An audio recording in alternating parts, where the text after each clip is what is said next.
Alors, salut à tous, on se retrouve aujourd'hui pour un second podcast en compagnie de Johan.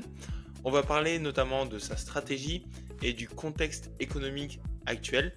Donc, écoute, bienvenue Johan sur cette chaîne et au sein de ce podcast. Salut Emilien, je te remercie pour l'invitation et c'est un plaisir en tout cas de partager ce moment agréable et enrichissant qu'on va passer tous les deux avec les spectateurs, c'est cool. Ouais, clairement, c'est un plaisir de t'avoir aujourd'hui sur cette chaîne. Et donc, restez bien jusqu'à la fin parce qu'il y aura énormément de valeur ajoutée que l'on va vous partager justement. Donc Johan, justement, je voulais savoir un peu, explique un peu ton parcours en tant qu'investisseur. Donc toi, ça fait maintenant 5 ans que tu as commencé à investir, si c'est ce que j'ai cru comprendre. Donc explique-nous un peu ton parcours en tant qu'investisseur. Voilà. Ouais, effectivement, le 1er octobre 2019, j'avais acheté mes premières actions de chez Eli Lilly. Donc ça fait tout pile 5 ans que j'ai commencé à investir. Et j'ai investi en même temps que quand j'ai commencé, en tout cas en tant que coach sportif à l'époque. Donc c'était aussi un signe qu'il fallait que j'attaque. Clairement qu'il fallait que tu te lances et puis... Ouais, c'est ça. Et puis je me suis rendu compte qu'il fallait, déjà en tant qu'indépendant, qu'il fallait aussi pouvoir mettre toutes les chances de notre côté pour pouvoir préparer un avenir, un bel avenir et qui soit en plus fructueux au niveau de l'économie. Donc c'est cool. Justement, avant que tu m'expliques ton parcours, c'est intéressant que tu me dises ça parce que en 2019, qu'est-ce qui t'a fait comprendre concrètement que tu devais prendre en main tes finances et commencer à investir? Alors déjà, la toute première fois où j'ai commencé à m'intéresser à l'économie, c'était bien avant 2019, c'était en 2010. Et même à l'époque, je vous ai menti, en fait, je t'ai menti, j'ai pas en fait commencé à investir en 2019. Ma toute première action, c'était une action du Crédit Agricole en fin 2010. Mais à l'époque, j'avais pas de stratégie, Oui. j'avais pas de plan et je faisais des conneries, c'est-à-dire que j'achetais par exemple une action, je la revendais quand elle faisait 3%. J'étais content, j'avais pris mes 100 ou mes 150 balles dans la journée, j'étais content. Mais j'avais les yeux rivés sur mon smartphone et c'était pas du tout bon, enfin c'était pas du tout la bonne méthode, la bonne psychologie. Et en fait j'ai perdu carrément de l'argent quoi à l'époque. Ok. Donc tu as essayé, ouais, donc tu as commencé à investir sans réellement te former et tu as essayé de faire un peu du stock picking, c'est ça? Ouais, exactement. J'avais donc le Crédit Agricole et une autre entreprise qui s'appelle et qui existe encore, Egide.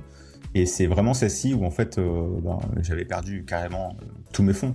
Donc effectivement, au jour d'aujourd'hui, si on investit et qu'on n'a pas de plan ou qu'on ne s'est pas formé au préalable ou qu'on ne connaît rien, oui, on risque gros finalement. Ok, et donc là, de ce que tu m'as dit, tu as commencé à investir il y a maintenant 15 ans au final. Et enfin, tes premiers investissements, c'était il y a 15 ans.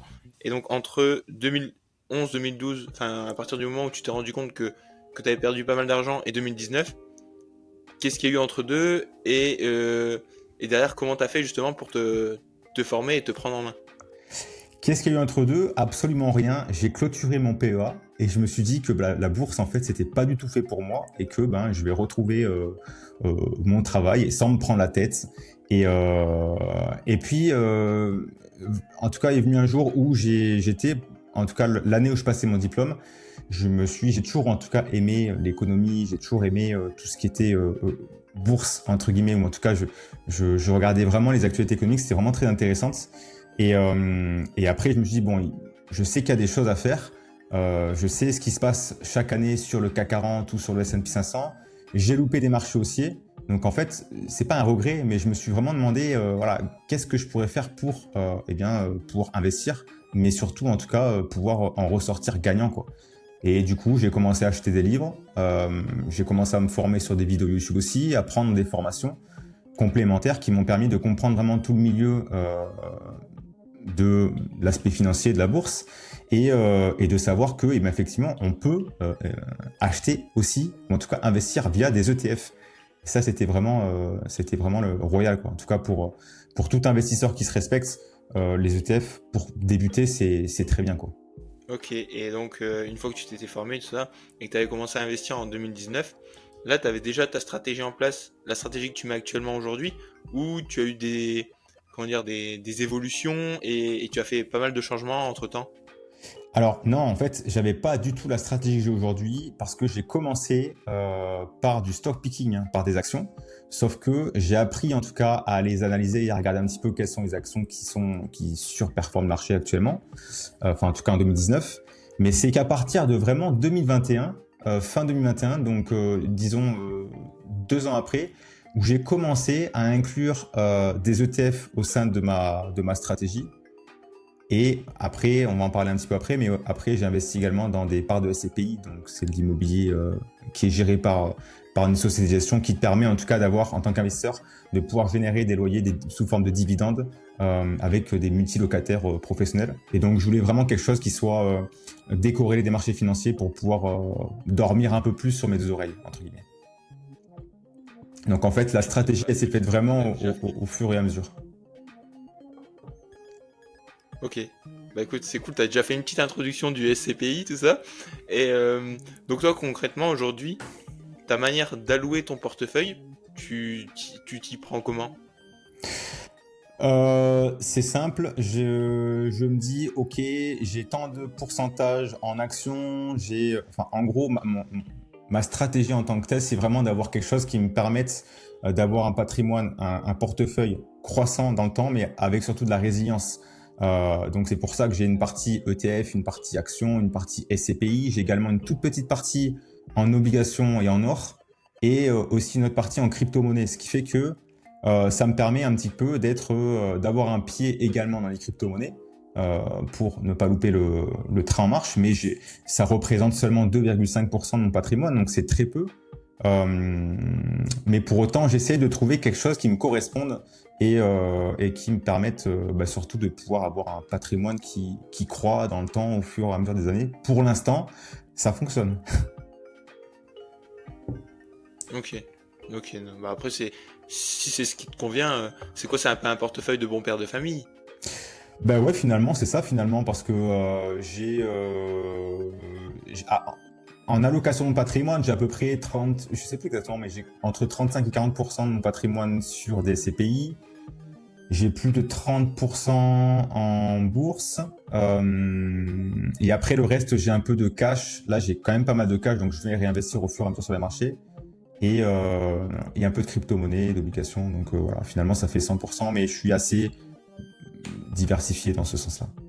En fait, j'essaie d'avoir le Ok, côté ok. gestionnaire un petit peu. Gestionnaire qui me permet justement de pouvoir générer des dividendes euh, avec des plus-values latentes sur mes actifs.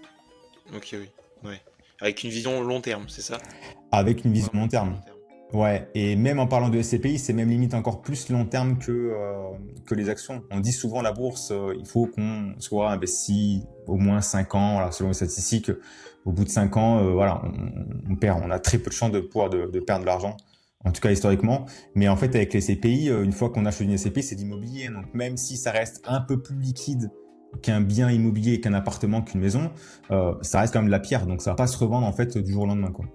Donc ouais, c'est long terme. Pareil, Et les cryptos pour moi c'est très long terme aussi. oui, et je me permets juste de rebondir sur ce que tu as dit par rapport au fait que c'est très rare qu'on soit négatif quand on investit notamment sur la croissance économique sur le marché boursier.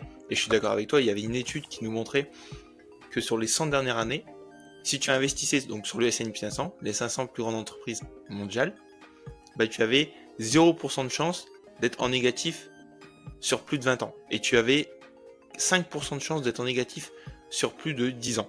Mais ça, c'était seulement si tu investissais tout ton capital à un seul moment. Donc, que Hmm. l'on appelle du lump sum investing. Et donc, ça concrètement, c'est potentiellement juste avant la bulle Internet. Toi, tu investissais tout ton capital avant la bulle Internet. Il fallait que tu attendes 2010-2011 pour retrouver ton capital parce qu'entre deux, il y avait eu la crise des subprimes, tu vois. Et que, mais ouais, voilà, en moyenne, sur 5 ans, t'es à plus de 80%, 90% d'être en positif, tu vois. Donc, Ouais. surtout si demain tu fais du DCA, du dollar cost average, le fait de lisser ton prix, donc je l'explique pour ceux qui nous regardent, donc le fait de lisser ton prix tous les mois quand tu investis, à chaque fois, même si le marché est baissier, tu vas descendre ta moyenne de prix. Et donc, au final, jamais, sur plus de 10 ans, tu vas être en négatif. Même sur 5 ans, ça va être très, très, très, très rare. vraiment. Donc voilà un peu, je voulais faire un aparté. Et là, je reviens sur ce que tu m'as dit, parce que c'est intéressant quand même. Tu dis que tu as 30 à 40% sur le SCPI. Est-ce que tu pourrais un peu expliquer concrètement ce que c'est les SCPI pour la communauté? Ouais, bien sûr. Des CPI, c'est tout simplement en fait des parts d'entreprise, enfin comme des parts d'entreprise en bourse, mais là c'est des parts d'immobilier, donc comme si on achetait en tout cas une partie d'un parc immobilier. Et dans cette part, en fait, il y a plusieurs locataires. Et généralement, les CPI, c'est de l'immobilier professionnel. Donc l'avantage qu'il y a, c'est que c'est multidiversifié. Et pour moi, le deuxième, c'est que c'est des pros, donc c'est des entreprises, donc ils sont là pour durer. C'est des beaux commerciaux, donc du 3-6-9. Donc généralement, en tout cas, les locataires en moyenne, ils sont là pendant entre 5 à 10 ans selon les CPI, sachant qu'après, bah, c'est renouvelé, quoi. Donc c'est ça que j'aime bien avec les CPI. Et autre chose, c'est qu'on peut avoir des CPI qui sont diversifiés. C'est-à-dire que on achète une SCPI, l'avantage qu'il y a par rapport à un bien immobilier, c'est que ton bien immobilier est dans telle ville. Point. Tu as un locataire. Les SCPI, eh bien, ta part peut être autant en France qu'également dans certains pays européens, ce qui permet d'avoir également des avantages fiscaux. Bon, la fiscalité, on en vient, mais effectivement, les SCPI, pour moi, je trouve ça vraiment très intéressant et surtout avoir de la résilience et d'avoir des loyers qui tombent chaque mois ou chaque trimestre sans se prendre la tête. Et puis voilà, même si on a eu quand même un marché immobilier qui a bien ramassé ces dernières années, mais finalement, moi de mon côté, avec le portefeuille que j'ai pu mettre en place, j'ai pas ramassé tant que ça. Enfin voilà, j'ai 10 SCPI et sur les 10, j'en ai seulement 2 qui ont baissé leur prix de part. Donc ça va, j'ai limité la casse. Ok, ouais, parce que là, il y a eu quand même une baisse immobilier ces derniers mois. Ouais, et oui, avec la hausse des taux d'intérêt, ouais. T'as pas trop été impacté du coup? J'ai été impacté sur 2 SCPI, mais de façon pas non plus. En fait, si tu veux, moi, c'est pour ça que je suis un peu d'un côté un peu gestionnaire, ce fameux en fait un allocateur d'actifs, puisque en fait, quand j'avais calculé, j'ai 2 SCPI, j'en ai une qui a perdu 7% du prix de part et l'autre qui a perdu 6% du prix de part. Donc ouais, ça pique.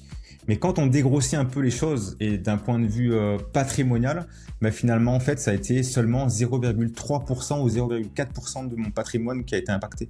Donc tu vois finalement en fait c'est comme ça enfin en tout cas moi j'ai un peu cette vision où ok j'ai des actifs qui surperforment d'autres actifs et en fait le plus important c'est d'être aligné avec ça et après vu que les CPI c'est pour du long terme, je sais que les prix de part vont être revus à la hausse au fur et à mesure des années. Donc pour moi, voilà, c'est pas le plus important. Et tiens, ce qui est intéressant, je rebondis sur ce que tu me disais tout à l'heure, que les SCPI, tu vois ça même plus longtemps que la bourse. Ouais. Tu peux nous dire pourquoi? Ouais, parce qu'en fait, alors il y a des SCPI qui sont sans frais de souscription et d'autres qui sont avec frais de souscription. Et généralement, les sans frais de souscription, c'est des SCPI qui sont beaucoup plus récentes, mais qui ont moins d'historique. Donc voilà, moi j'en ai 2, hein. J'ai 2 SCPI qui sont qui sont sans frais de souscription.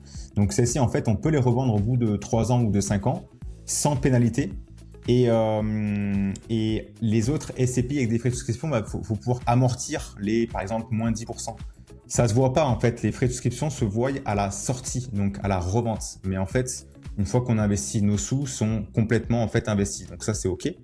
Et généralement, en tout cas, ce qui préconise quand on regarde le document d'information clé pour l'investisseur, il préconise d'investir entre 8 et 10 ans.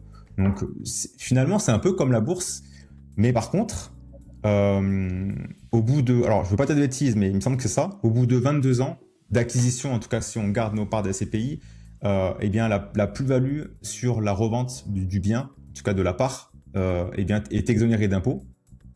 Et au bout de 30 ans, on n'a plus de prélèvements sociaux. Donc, effectivement, c'est se projeter encore très long terme quand même, 22 ans, 30 ans, je prends pas en compte spécialement ces indications-là. Mais pour le coup, il faut quand même se dire que voilà, si tu achètes une part de CPI aujourd'hui, si tu comptes la revendre dans un mois, ben en fait, t'es perdant. Ouais, faut quand même avoir une vision assez long terme, quoi, même très long terme. Ouais, même très long terme, ouais. Et c'est bien, t'as des avantages fiscaux quand même. Ouais. Et tiens, c'est quelque chose que je me demande justement, parce que les CPI concrètement, ça a apparu plus dans les années 2015, non? Ou même avant? Non, bien avant. Je te pose la question. Si, bien avant. Les premières SCPI, alors je crois que la plus grosse société de gestion de SCPI, c'est la française, euh, qui s'appelle La Française. Et pour pas te dire de bêtises, hein, je veux pas dire de bêtises, mais il y en a qui ont existé en 1970. Sauf que c'était pas aussi démocratisé qu'aujourd'hui. Il n'y avait pas Internet à l'époque. C'était très peu accessible. Un peu comme la bourse, si tu veux. En 1980, c'était pas tout le monde qui pouvait acheter des actions, tu vois. Mais effectivement, il y en a beaucoup Ouais, parce que qui existent, enfin, qui en tout cas qui se mettent en place ces dernières années. Ouais. ok, parce que justement, je me pose une certaine question. Parce que enfin, déjà, c'est pas du tout mon domaine d'activité, la SCPI, mon domaine d'expertise. Mais parce que en soi, là, avec toute la démocratisation des SCPI, tout ça, et le fait que, donc, depuis ces quelques dernières années, en fait, depuis cette démocratisation, on n'a pas réellement connu de récession et de réelle baisse forte du marché de l'immobilier. Et donc, en cas de grosses baisses comme par exemple 2007-2008, est-ce que ça pourrait fortement impacter les SCPI, tu vois? C'est une question que je me pose pas mal et je me dis, derrière, il pourrait y avoir quand même pas mal de faillites. Bah, en soi, c'est comme toutes les entreprises, quoi. Même en bourse, quoi. Donc, Ouais, après, je rebondirais sur quoi? Sur le fait que effectivement, avec la hausse des taux d'intérêt, bah, effectivement, ça ralentit drastiquement le marché immobilier. Et on faut pas oublier que les taux d'intérêt étaient négatifs il y a quelques années, et donc ce qui a en fait poussé les marchés entre guillemets à la hausse. Et si tu veux, le marché immobilier, je le vois un peu comme les marchés financiers, ça monte mais par étage. Et il y a des phases de hausse et il y a des phases de baisse aussi, tu vois. Mais c'est tout à fait normal. En fait, c'est comme si je te dirais en action, je crois que les 10 dernières années, en fait, la moyenne sur le marché américain, on est à 10% par an, sauf que les 10 dernières années, on était plutôt autour des 13-14% par an. Et c'est une anomalie. Et ça voudrait dire potentiellement que peut-être dans les prochaines années ou prochaines décennies, ou la prochaine décennie, peut-être que les marchés seront un peu en dessous de 10%, peut-être pas. Mais ça montre un petit peu le fait que c'est un peu une anomalie, je trouve. Voilà. Donc les marchés immobiliers, c'est pareil. On a eu une forte hausse les 10 dernières années, et là, bah, effectivement, ça s'est un peu pas écroulé, mais voilà, ça fait une forte baisse, et forcément, bah, ça impacte beaucoup de personnes, quoi. après, je pense aujourd'hui aussi, enfin, principalement depuis les années 2000, on vit dans une économie où les taux, ils ont besoin d'être bas, ce qui aide fortement les entreprises à augmenter leur croissance et donc la performance, elle est un peu plus élevée. Mais c'est vrai que si on prend sur les 10-15 dernières années, il n'y a pas photo. Le marché américain, enfin même les actions générales, ils font beaucoup plus que leur moyenne sur 100 ans, quoi. Donc, mais ouais, Ouais. c'est intéressant comme ça. Et d'ailleurs, tiens, en parlant de ça, ce que tu m'as dit aussi que tu regardais un peu l'économie. Donc toi, tu suis beaucoup l'économie des marchés, l'économie liée à la SCPI, même en bourse, l'économie liée directement à la bourse. Alors, je suis pas de près, je suis de loin. C'est-à-dire que j'essaye de pas en fait être dans la précision, et de surtout en fait de prendre du temps. Non, j'essaie de suivre de loin et de voir un petit peu qu'est-ce qui se passe sur les marchés mondiaux. Et effectivement, on entend maintenant avec les réseaux et avec les articles qu'on peut lire, bah, en fait dès qu'il y a un truc qui se passe, on est vite au courant. Donc, en fait, je suis au courant assez facilement, mais j'ai pas besoin de regarder, par exemple, je regarde pas les chiffres qui se passent chaque semaine aux US, par exemple, mais je sais que ça va arriver à mes oreilles, donc c'est ok. Mais par contre, ouais, j'aime bien regarder un petit peu d'un point de vue global, planétaire, ce qui se passe en Chine, ce qui se passe un petit peu au Japon, aux US. Mais mine de rien, surtout les US, quoi, parce que c'est eux qui régissent le monde, hein. Donc, Ouais, c'est clair. Et c'est marrant que tu me dis ça parce que quand tu regardes maintenant la semaine dernière, avec l'annonce de la Chine de quasiment 150 milliards de dollars, donc plus de 880 milliards de yuan, je sais pas si je le dis bien, UN, yuan, et ben, je sais tu vois, plus, ouais. genre, l'impact sur les marchés, et notamment sur les marchés, sur quelques entreprises françaises, c'est ouf. Tu prends le luxe, tu prends les spiritueux, tu vois LVMH, tu vois Hermès, tu vois Kering, tu vois Ricard et tu vois Rémi Cointreau. Ils ont pris 10 à 20% en l'espace d'une semaine. Enfin, c'est un truc de ouf, quoi. Et tu dis quand même l'impact économique que peut avoir sur des entreprises. C'est ouf. Ouais, Et ouais, c'est vrai c'est que énorme. tu vois. Il y a des titres, enfin, c'est pour ça que la bourse, faut vraiment voir le long terme et pas voir ce qui se passe chaque jour ou chaque semaine, Oui, parce que c'est très volatile. Et il y a des titres, des fois, ils sont surachetés et d'autres qui sont survendus. On parle de LVMH, mais aussi on peut parler de, par exemple, du secteur auto et de Stellantis qui, en tout cas, hier, a perdu 13 ou 14%. Tu vois? Donc, finalement, en fait, les marchés boursiers, c'est quoi? C'est ni plus ni moins que l'évolution de l'économie mondiale, sauf que avec des fluctuations. Contrairement au marché immobilier où ça fluctue pas, on ne voit pas en fait la fluctuation. Il n'y a pas de cours tous les jours, tu vois, c'est pas coté. Mis à part pour les rates, mais tu il n'y a vois. pas de... Ouais, c'est pas coté, je suis d'accord avec toi. Mais quand même, s'il y a une baisse des marchés, la personne qui veut vendre sa maison, c'est comme s'il avait subi un cours baissier sur les marchés en bourse, tu vois. Ah, de Parce que ouf! demain, il vend sa maison, bah, tu prends pendant la crise immobilière, la crise des subprimes, bon, je l'ai pas vécu, toi, tu as dû la vivre, mais tu vois que les gens qui ont vendu à des prix tellement beaucoup plus bas, au final, ils ont un manque à gagner énorme, quoi. Et alors que derrière, le prix, il est reparti à l'os, un peu comme la bourse, au final. Ouais, c'est exactement ça. Ce que je voulais dire, c'est que c'est pas parce que c'est pas coté que ça n'a pas de valeur, tu vois. Mais effectivement, on voit pas la cotation en temps réel. Que les marchés boursiers, on le voit. Donc ça peut en fait être un facteur pour l'investisseur qui est néfaste.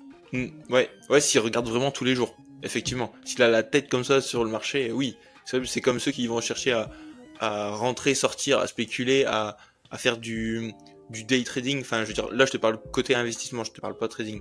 Donc, ceux qui ont essayé de faire du stock picking, on sait que ils sous-performent. Donc, pourquoi essayer de le faire alors qu'on sait que qu'on va perdre, quoi. Donc, Exactement. mais c'est super intéressant de regarder toutes ces études, toutes ces recherches et de comparer par rapport justement à l'économie, tu vois. Toi, un peu ta vision justement par rapport à l'économie actuelle, tu, tu en penses quoi? Je rejoins un petit peu ce que je dis tout à l'heure. Voilà, même si historiquement, il y a pas mal de choses qui se mettent en place.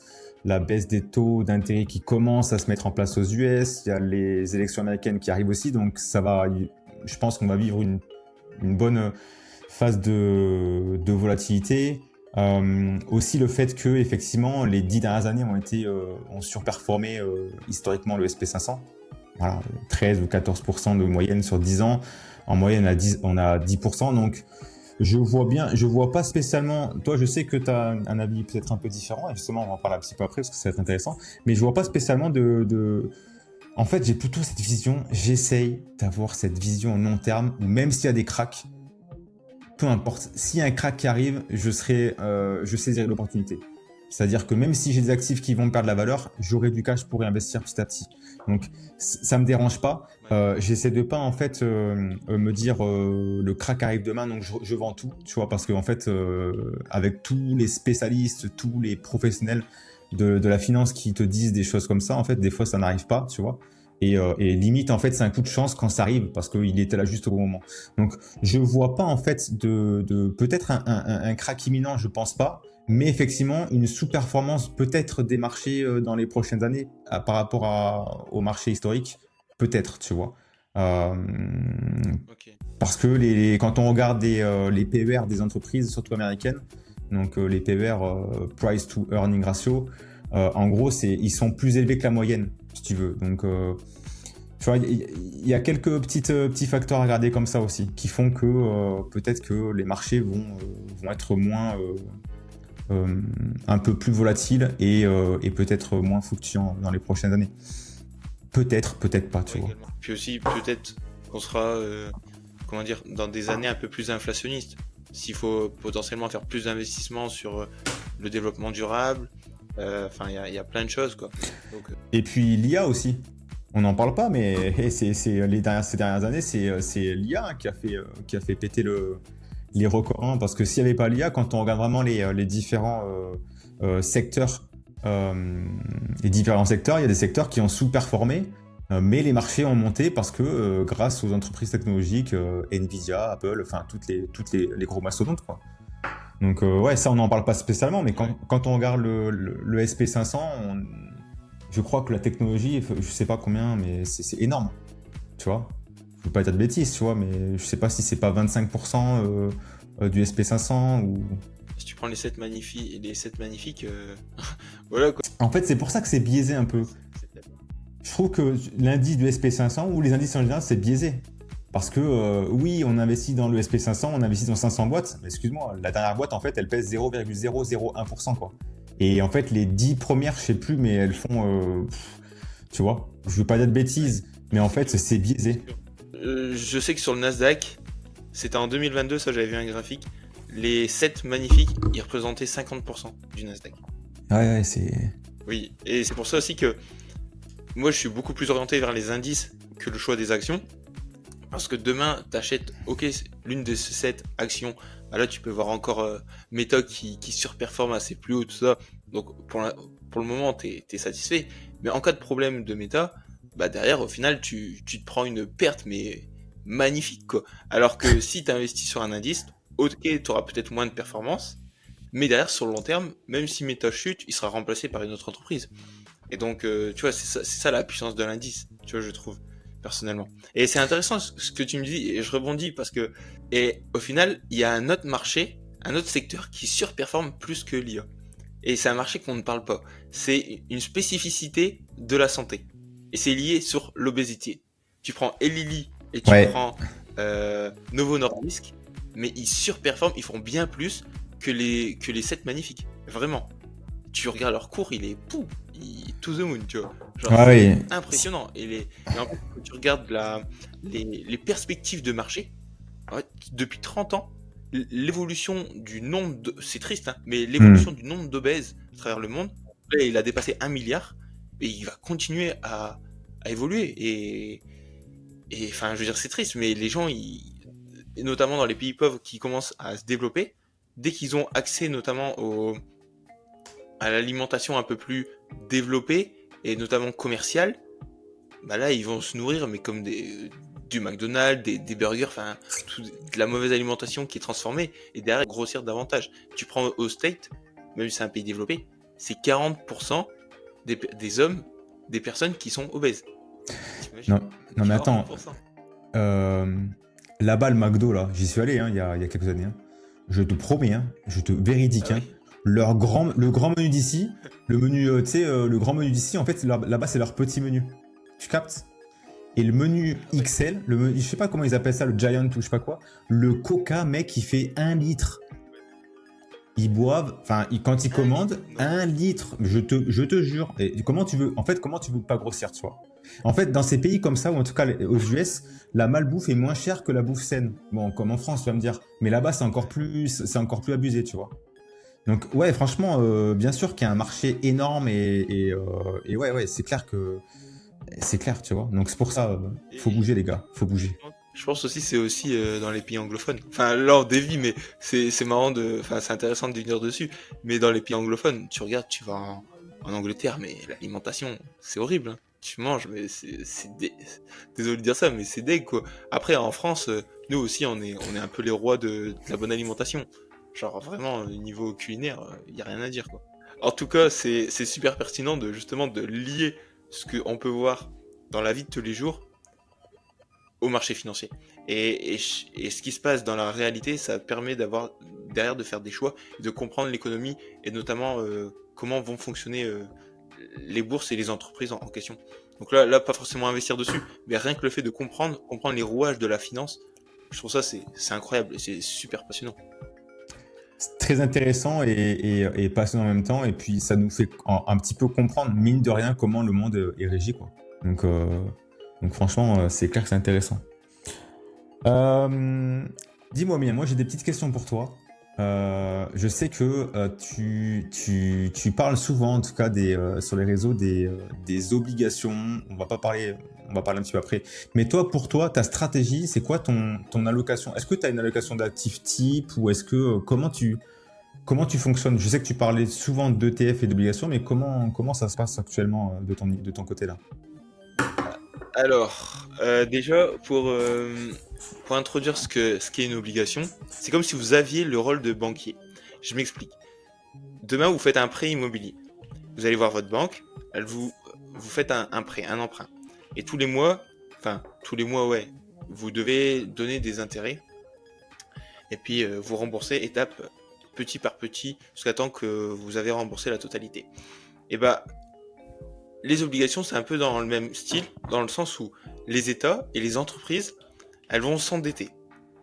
Et donc, elles voudront lever des capitaux. Ce qu'elles vont faire, c'est qu'elles vont lever des capitaux sur les marchés financiers. Et vous, en tant qu'investisseur particulier, votre objectif, ça va être de lui prêter de l'argent. Et chaque année, elle va vous verser des taux d'intérêt. Et à la fin du parcours, donc qu'on appelle à maturité, donc à la fin du cycle, par exemple, si vous prêtez à l'État français sur 10 ans de l'argent, au bout de la 10e année, elle va rendre votre argent. Si elle n'a pas fait faillite avant, évidemment. ça, faut bien comprendre. Ouais. Donc, au niveau des obligations, c'est comme si c'était un prêt, un emprunt, enfin, que vous prêtez de l'argent à l'État en échange d'un intérêt annuel. Maintenant, moi, ce qu'il faut que tu saches, enfin, ce que vous devez savoir, c'est que je suis pas, enfin, je veux dire, les obligations, c'est intéressant pour ceux qui veulent vraiment un portefeuille de bons pères de famille et éviter la fluctuation. Mais quand on regarde vraiment les données historiques, les obligations, c'est vraiment ce qui sous-performe les actions, à part quelques périodes économiques. Et ces périodes économiques, c'est uniquement lors des récessions. Parce que pendant les récessions, justement, ça va être intéressant d'y revenir un peu plus tard dessus. Mais pendant les récessions, les obligations surperforment le S&P 500 par exemple. Et les actions. Pourquoi ? Parce que pendant la récession, les actions ils chutent, alors que les obligations ils prennent en valeur. Et cette raison, elle est simple. Parce que les banques centrales, elles baissent leur taux d'intérêt. Et le prix des obligations et les taux d'intérêt sont inversement corrélés. Vous l'expliquer, ce serait trop rentrer dans les détails et ce serait beaucoup trop complexe. Mais ce que vous devez retenir, c'est vraiment quand les banques centrales baissent leur taux d'intérêt, le prix des obligations aura tendance à augmenter. Et inversement. Et c'est pour ça que ce qui s'est passé avec la hausse des taux depuis 2022, résultat, les obligations à long terme, le prix des obligations à long terme ont chuté. Et derrière, ce qu'on a pu voir, c'est notamment la faillite de la SVB. Et pourquoi ? Parce que la SVB avait acheté énormément d'obligations en 2020. Sauf que à ce moment-là, le prix de l'obligation était vraiment élevé parce que Ouais, les taux très élevé, ouais. Sauf que en 2022, eh ben, la Fed a commencé, donc la Banque centrale américaine, à monter ses taux. Les prix des obligations ont chuté. Et la SVB, elle, en début 2023, il y avait beaucoup de ses clients qui voulaient récupérer de l'argent. Sauf que elle était en perte énorme sur ses obligations, en perte latente. Mais vu qu'il y avait énormément de demandes, elle était obligée de redonner la liquidité à ses clients. Sauf qu'elle n'avait plus assez de liquidité parce qu'elle était en perte latente. Donc c'est un peu ça les obligations, j'espère que c'est plus compréhensible. Et donc c'est toujours intéressant justement, pendant les périodes de doute économique, d'avoir un peu plus d'obligations. Parce que déjà les taux d'intérêt de la Fed là par exemple, et même des banques centrales, elles sont plus élevées. Donc vous attendez la baisse du prix des obligations, et à partir du moment où potentiellement on arrive à un point qui est assez bas et que la banque centrale a vraiment monté ses taux assez élevés, résultat, là le fait d'acheter des obligations c'est pertinent parce que vous obtenez des taux d'intérêt annuels qui sont assez élevés, et en plus de ça vous obtenez une appréciation du prix des obligations. Donc personnellement, les obligations sont intéressantes lors de phases économiques assez incertaines. Donc je sais pas si j'ai un peu répondu déjà à ta question, Johan. Ouais, mais c'est pertinent ce que tu dis parce qu'effectivement, les taux d'intérêt sont encore élevés et on a des prix de l'obligation qui sont relativement basses par rapport à 2020. Donc effectivement, là, c'est une opportunité. Ça peut être une opportunité. Ceci n'est pas un conseil en investissement, mais ça peut être une opportunité pour une personne qui veut se positionner sur des obligations. Voilà, parce que effectivement, elle va gagner en 2 temps sur les coupons qui vont recevoir chaque année ou chaque semestre sur les obligations. Et également l'appréciation de l'obligation. Maintenant, il y a plusieurs types d'obligations, tu sais. On a des obligations d'État et des obligations un petit peu d'entreprise ou un peu plus risquées. Et collectivités également. Ouais, exactement. Donc voilà, c'est vrai faut regarder un petit peu tout ça et faut plonger un peu dans les détails, quoi. Et pour rebondir un peu sur justement de ce qu'on parlait par rapport à l'économie, là il y a ces quelques semaines, enfin quelques mois pour le Portugal et quelques jours justement pour l'Espagne, et bah au plus l'État ou l'entreprise qui souhaite investir, qui souhaite emprunter de l'argent sur les marchés, au plus cette entreprise est risquée, au plus le taux d'intérêt sera élevé. Vous prenez SFR, son taux d'intérêt était autour de 15%, parce que tellement c'est risqué, parce que c'est une entreprise qui potentiellement va faire faillite. Vous prenez l'État français, Là, actuellement, depuis quelques mois, il s'est fait dépasser par le Portugal et il y a quelques jours par l'Espagne. C'est-à-dire que l'État français emprunte plus cher que l'Espagne et que le Portugal. Donc l'État français, entre guillemets, est plus risqué. C'est plus risqué pour un investisseur de prêter son argent à l'État français que à l'État Portugal, par exemple. Et ça, c'est toute la politique derrière qui impacte directement les taux d'intérêt. Tu vois, mais exemple tout simple, par rapport à la dissolution qu'on avait pu avoir au mois de juin, les taux d'intérêt ont explosé. Pourquoi ? Parce qu'il y a une énorme incertitude sur le marché français, sur le gouvernement français, et on ne sait pas ce qui va se passer dans les mois et les années à venir. Donc c'est pour ça que le prix par les investisseurs mondiaux a été poussé à la hausse et que les intérêts ont été plus élevés. Donc ouais, c'est toujours intéressant de regarder ça. Et au plus vous investissez sur des entreprises ou des pays qui ont un taux d'intérêt élevé, au plus le risque est élevé également. Donc évidemment, la performance va être plus élevée à aller chercher. Mais en soi, le taux sans risque, que l'on appelle également le cash equivalent, c'est comme si vous investissez sur les obligations américaines. Parce qu'on dit que les obligations américaines sont les obligations qui sont sans risque, dites sans risque. Et on compare toujours la performance du marché, du S&P, par rapport aussi aux obligations américaines. Et du coup, selon toi, une allocation, pour toi, quelle allocation cible devrait avoir un investisseur, enfin, au niveau des obligations de son portefeuille? En fait, est-ce que on devrait avoir des obligations ou est-ce que pour toi, ça dépend de quoi? Du profil d'investisseur, voilà, ça dépend de quoi? Alors, pour moi, ça va dépendre des profils d'investisseurs et de l'âge aussi, qui est important. Parce que plus vous êtes une personne proche de la retraite et que vous avez besoin de votre argent dans les quelques années à venir, alors c'est pertinent de prendre des profits sur le marché actions et de l'investir sur les obligations. Parce qu'en cas de chute de marché, au moins vous êtes sûr qu'avec les obligations, si vous attendez à maturité, vous allez récupérer tout votre capital. Maintenant, honnêtement, vu la performance des obligations par rapport aux actions, pour un jeune, tout ça, et même pour une personne qui est stable financièrement, tout ça, honnêtement, moi je conseille pas, mais je préconise de vraiment aller sur les indices ou les actions, mais éviter les obligations parce qu'en fait, bah, t'as vraiment très peu de performance, tu vois. Donc je trouve que c'est pas vraiment intéressant, surtout tu regardes les années 2010, enfin ceux qui avaient investi sur les obligations, qu'est-ce qu'ils ont gagné? Ils ont à peine battu l'inflation. Enfin, L'inflation, l'épargne. Voilà, c'est comme si tu avais placé ton argent dans un livret A en achetant des obligations, quasiment. Sachant que quand tu achètes des obligations, effectivement, t'as pas la liquidité, quoi. Enfin, c'est pas aussi liquide que ton épargne disponible, tu vois. Donc effectivement. Ouais. Par contre, comme je le disais, à certains cycles économiques, ça peut être vraiment pertinent. Comme là, actuellement, depuis un an, c'est pertinent parce que, comme on l'a dit, tu bénéficies de l'appréciation du prix des obligations tout en touchant un coupon annuellement. Donc c'est intéressant. Et en plus, le coupon, il est pas à zéro, quoi. Il est quand même à 4-5%. Donc ce qui est intéressant. Clairement. Ok. Et pour terminer, j'ai une dernière question pour toi, Emilien. On a parlé un petit peu du contexte actuel économique. Comment tu vois un petit peu l'évolution des obligations, toi, dans le contexte actuel économique ou dans les récessions, pas de récession? Comment tu vois un petit peu d'ici 1-2 ans Je vais vous partager mon analyse.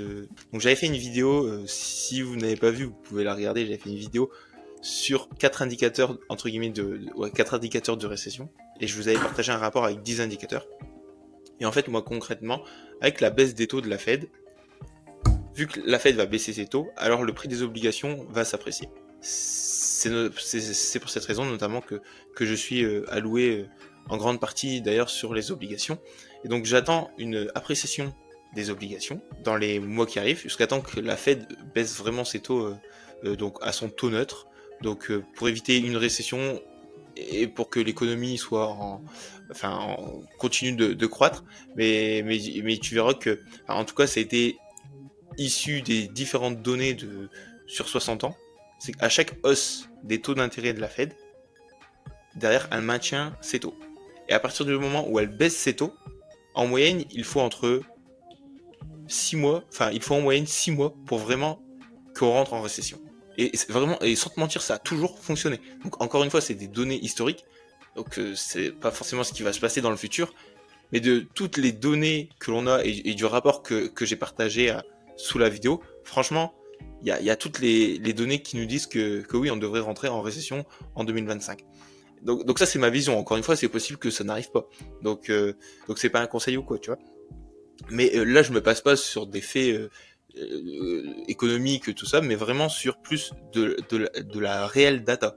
Et pas sur des croyances ou de la psychologie, tu vois. C'est vraiment sur des data historiques sur 60 années. Rien que tu prends le chômage, à chaque point bas du chômage, derrière, quand il commence à avoir une hausse, il y a une récession qui arrive.